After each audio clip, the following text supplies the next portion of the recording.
The views expressed are not necessarily those of KSCJ and Powell Broadcasting Company. This program is not intended to replace the advice of doctors or other clinical providers. Consult with your practitioner to ensure the proper course of action for you. Welcome to When Things Aren't Going Well on AM 1360, FM 94.9 KSCJ. This program is dedicated to your mental health wellness and brought to you by Family Services, a United Way partner agency. Here's your host, Art Silva. Good morning, Siouxland, and welcome to this week's edition of When Things Aren't Going Well. This show is dedicated to your mental wellness and how you can help yourself navigate the daily highway of life. We hope to educate and motivate you to help improve your mental wellness environment. I'm Art Silva, and our show is brought to you by Boys and Girls Home and Family Services, a United Way partner agency serving the Siouxland community. Joining me today is my colleague and co-host Brenda Geisinger, Chief Operating Officer at Boys and Girls Home and Family Services. Good morning, Brenda. Good morning. And how are you today? I'm good, and you? Great. I'm looking forward to our show today. We have a great show for everyone. So would you mind introducing our guest and our topic? Absolutely. So today we have with us Christy Spicer, who has been with us numerous times. She is a therapist at Family Services, also a certified play therapist. And today we are going to talk about self-confidence. It's an important topic, and it's a little bit different than having self-worth or self-esteem. So we're going to kind of delineate that difference and really talk about loving yourself, accepting yourself, and how to have self-confidence. Well, this sounds great. Good morning, Christy, and welcome to When Things Aren't Going Well. Good morning. Thanks for joining us. Sounds like an interesting topic, so let's get busy.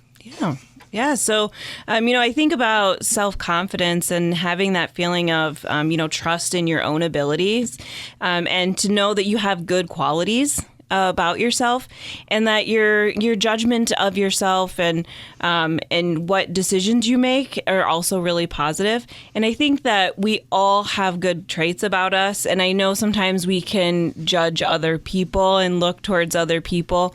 And I think even in those times, if we pause, even if we've made a mistake too, or someone else has made a mistake, it doesn't have to define them. It doesn't have to define you, that you have good things about yourself. And I think having good and strong self-confidence will help you recognize that even when things aren't going well for you.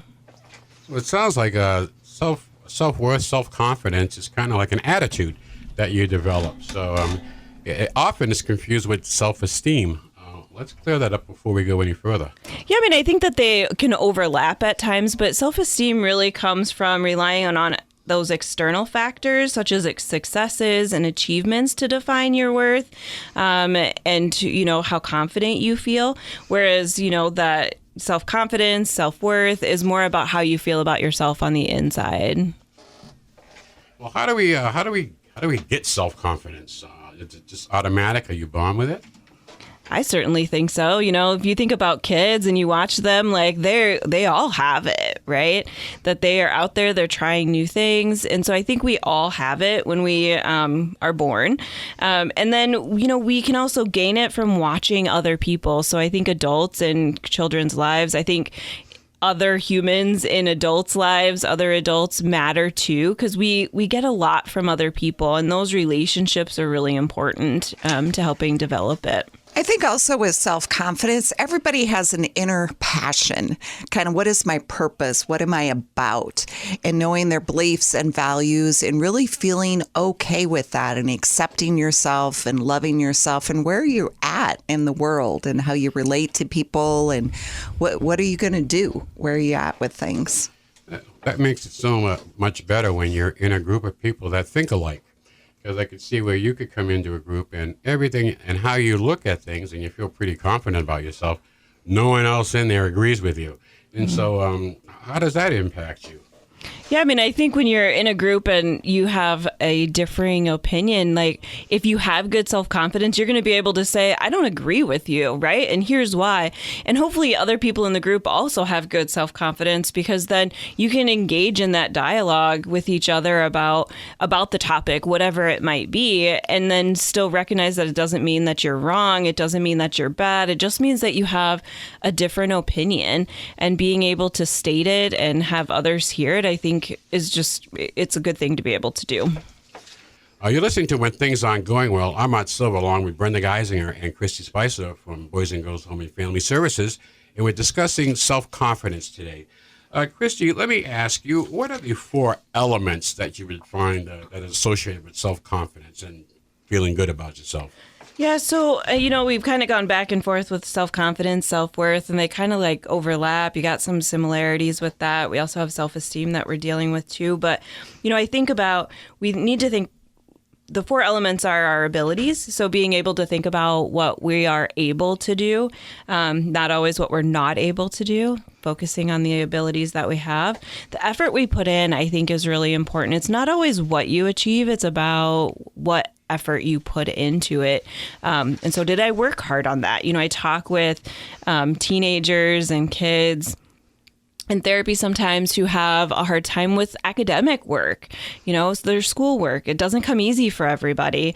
And I oftentimes encourage them to think about how much effort did you put in and feel good about yourself about the effort, not always the grade or the product, right? Because things aren't always going to be perfect for you. We can also think about performance. And so it is about that. I think that's a part of that effort. Performance is that, how did I act? What did I do? And then, thinking about that self-worth component of, being good enough and that I'm worthy of love from other people and belonging, that I do belong with others. And, knowing that inside of yourself. Because I think the more we all like ourselves, right, or can even say that we love ourselves or love certain parts of ourselves, and if you can't get there, right, because that's awesome if we can get there, but can we accept ourselves that we are the way that we are? And if you can't get there, can you even just be neutral about yourself? And I think that can lead to a person just feeling a little more content, right? Maybe I'm not the best. Okay, right? I can be neutral too, and that can still help you feel good. Brenda, let me ask you about the children in residence. Do they have problems along these lines of self-confidence and feeling good about themselves? Absolutely. I think a lot of the kids that we work with really struggle with, the trauma they've experienced and where do they fit in, feeling maybe hopeless or lost and not worthy, and reaching them to that place of you're okay. And you trying and you asking for help does not make you a bad person. And we all have worth, and teaching them how to love themselves so they can then love others. And that's a process and it's a journey, but knowing that everybody matters is really important, and a message that we like to teach and preach. Really the old saying goes, you got to love yourself before you can love anybody else. And boy, that certainly applies here. Mm-hmm. Let me ask you, where do we get this from? What if you are your only child in a family? You don't have the advantage of learning from your other siblings because you're alone. What if your mom and pop are just 2 different kind of personalities? Where do you get your self-confidence? What is it? Good at piano lessons or something? What happens? Yeah, I think it goes back to kind of what we had talked about before, like what are your abilities, and being able to focus on that, and I think everyone needs kind of that cheerleader in their life, and it's okay to go looking for it sometimes. Kids can go looking for that. Is it a teacher? Is it another parent? Is it a grandparent? There's just a lot of people around, and I think adults, it's the same. Look for that cheerleader. Maybe it's a mentor that, you can connect with, or a good friend that can help you see your abilities. There's lots of different ways that we can have people help us see our own abilities. I think it's also the self-dialogue. What do you tell yourself and how you reinforce that? I'm willing to try, I got this, or a good effort, and having those positive affirmations with yourself, but also self-reflection, ooh, I bombed that one. What can I do differently? Mm-hmm. And being honest and vulnerable to yourself, and really taking a moment to how can I improve, or what is my strength? I shouldn't be doing that anymore. So it's that positive attitude, internal dialogue. I think the other thing, too, I think about is, working towards the ability to accept criticism even from yourself or from other people. And criticism can be really hard, and it can be a simple, like, you didn't put away something right in your home, right? Like that's criticism. And it can be bigger, job performance or something like that. But if you're in a position where you can say, okay, I can take this criticism, I can think about it, I can then use that to see where my abilities are and help strengthen those, that's going to set you on a path to increase your self-confidence and then also to really exceed and feel good about where you're heading. Well, this is all good, and we're going to come back to this discussion on the second half of our show. So we're coming up on our break, so continue to enjoy the dawn of another beautiful day. We'll be right back with more of When Things Aren't Going Well right here on 1360 AM, 90.9 FM, KSCJ. Let's face it, that happens to all of us. However, the pandemic has compounded all of our lives and activities. Even the simplest tasks seem harder. Hi, I'm Brenda Geisinger, the Chief Operating Officer at the Boys and Girls Home and Family Services. Family Services is a United Way partner agency serving children and families of our community, and we're here to help. If you'd like to learn more about Family Services, please contact us via email, website, Facebook, or phone Mary Pickens. At Family Services, we change lives. Welcome back to When Things Aren't Going Well on KSCJ. Here's Art Silva. Welcome back to When Things Aren't Going Well. I'm Art Silva along with Brenda Geisinger and our guest, Christy Spicer. So let's continue our discussion on self-worth. So do we have mentors? We look at children as they grow up. A parent can be very helpful in your self-worth and your confidence. You can find a teacher. You can find a coach in high school. As we go through life, are there mentors that help us with our self-confidence? Yeah, I mean, I think every adult that a child has the opportunity to interact with has a chance to be that shining light for them. And, I think some of the things that adults can do to help do that, I think is important to think about, like showing kids that they're good enough just for being, not even for what they did, but just because they are who they are. They are the person that they are, and that makes them good enough no matter what. I think providing unconditional love and positive regard to children. Doesn't matter what they've done. Doesn't matter how mad you got because of their behavior. You always need to come back to that. I love you. You're important to me. And it doesn't matter the choices that you make. And then, I think we have, as adults, opportunities to give children and adolescents opportunities to experience success. Don't set them up for failure. There are times when we often ask kids, teenagers included, to do things that are a little bit out of their reach. And sometimes that's good. We can push them forward, right?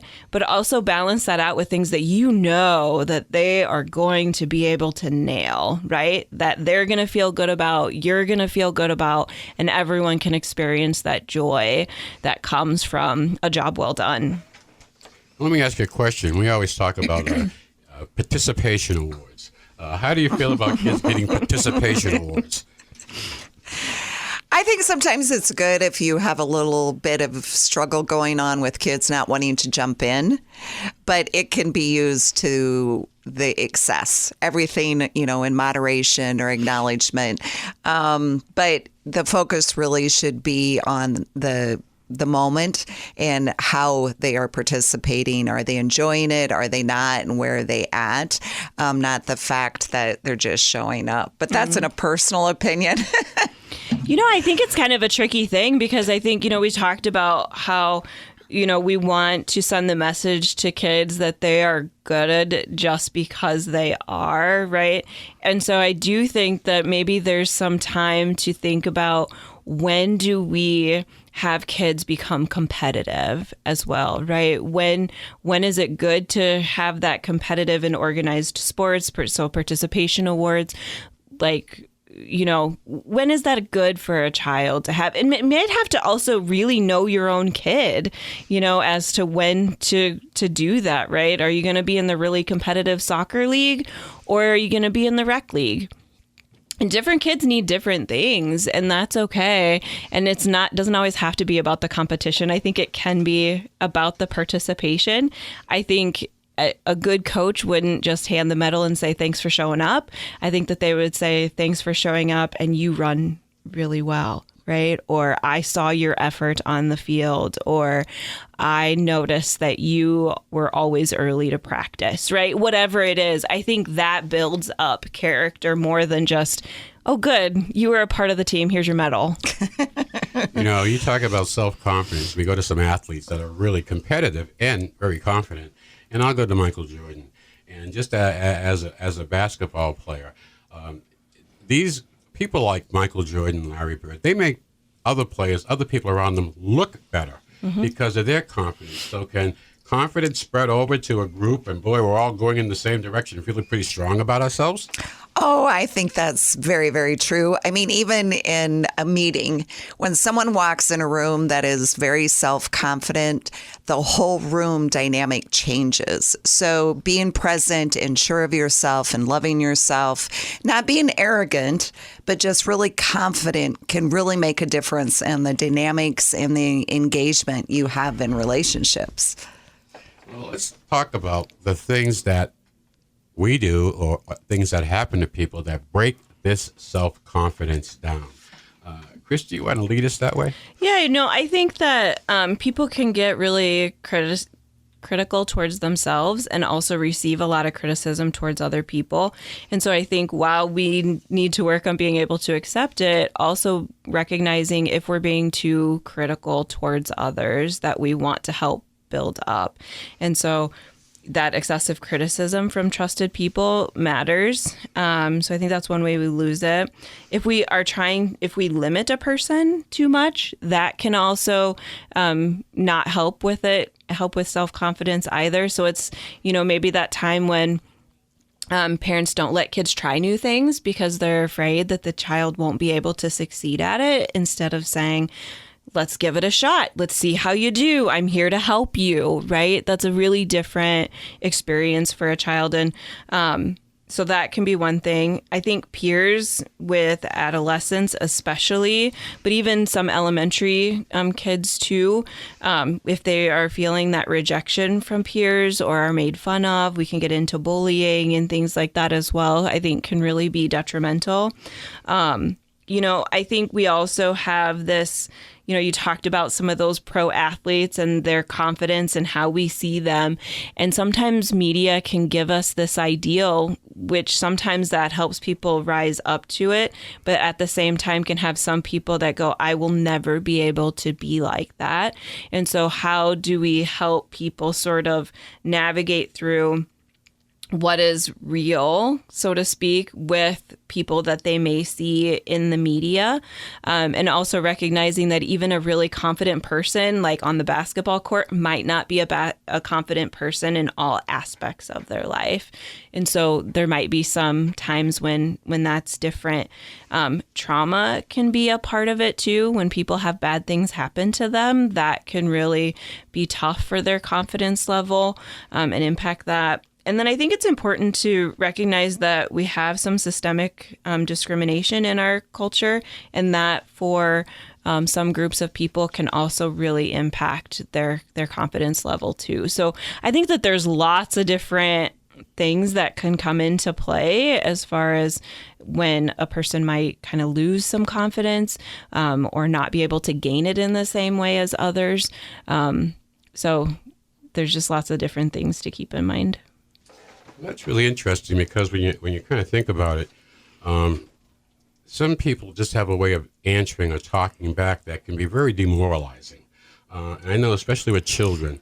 And when you talked about limiting children's exploration, I think that's extremely important, that they can kind of find their own little way, direction. They may like this, they may like that, they may like this, and you're going to support it, whatever it takes to do that. So I can see where sometimes parents, based upon their own experience, pass it on to the kids. Mm-hmm. And these kids coming up, they're just brand spanking new, and the conditioning sets in at a very, very early age. Do you deal with that at all, of restoring self-confidence, some stories there that you can, some examples? Yeah, I think that there's lots of times when I see individuals, children and adults, that have had difficult things happen in their lives, and it has impacted how they think about themselves and their confidence. And so we talk about that. So sometimes, Brenda had mentioned earlier in the show about what are they saying to each other? What is that internal narrative? And so sometimes we have to get to that, right? So are they thinking that they shouldn't take risks? And that was something maybe that was communicated to them, and that's impacting them going and feeling that they can try new things. And that's part of their confidence issue. So, we really just kind of get in there, and everybody's different as to what might be impacting that, but we'll get into that conversation and try to figure some of that out, and then look for the solution that is going to fit that individual. It's not a one size fits all. Just like building self-confidence isn't a one-size-fits-all process either. Initially, the same thing goes when we're trying to repair. Well, it's never too late to work on your That's right. self-confidence. Every day, try something new that you feel good about, that your abilities kick in. You know you can do this. I wish I could throw a 100-mile-an-hour fastball. I think those guys, they have a lot of confidence there. But, this has been really interesting, Christy, and I want to thank you for sharing with us today. We're coming up on the end of our show, and every week we try to end our show with a little humor. Humor is good for the soul. So here's our weekly joke for you.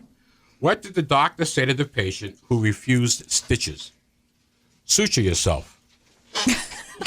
Okay, your doctors might get that. Okay, thanks, Brenda. Thanks, Christy. And also thanks to our listening audience.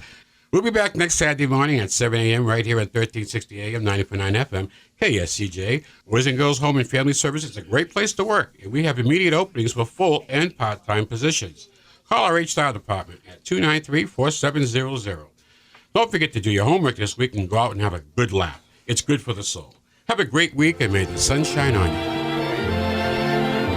Happy trails to you until we meet again. Happy trails to you. Keep smiling until then. Happy trails to you till we meet again.